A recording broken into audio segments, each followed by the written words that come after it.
สวัสดีครับเจอกับDView 505อีกเช่นเคยนะครับวันนี้ลมแรงมากเลยนะครับDView 505กับแบต 3,300 มิลลิแอมป์นะครับยกพีทเป็นมอเตอร์บัสเลตนะครับเป็นไฮโวลต์ด้วยนะครับรวมทั้งกันห่างมอเตอร์ 1,200 kV นะครับ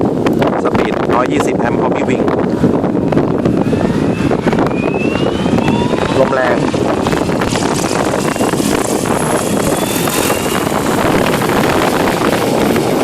มีแต่ที่มาบินเนี่ยลมแรงน่าดูเลยนะฮะ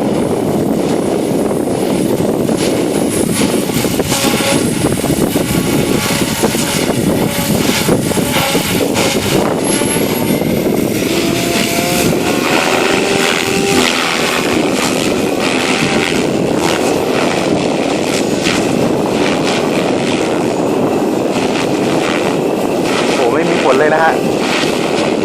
ลมจะแรงแค่ไหนDView 505รับได้หมด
ไม่เอาดีกว่าโอ้ย 3D เบาๆดีกว่านะฮะขอเป็นท็อปเดินทางบ้างแล้วไม่ไหวลมแรงมาก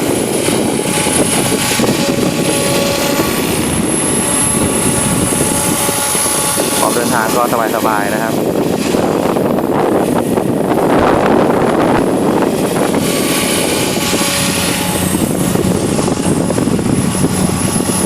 ลมอย่างแรงเลยแรงจริงๆ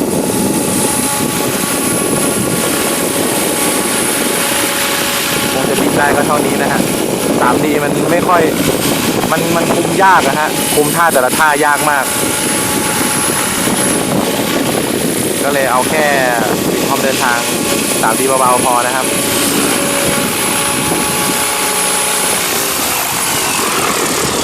ลงจอดอย่างปลอดภัยนะฮะไม่ตกก็โอเคละไฟนี้ลมแรงจริงๆไม่ไหวอ่ะบิน 3D ยากมากๆเลยคุมท่ายากสวัสดีครับ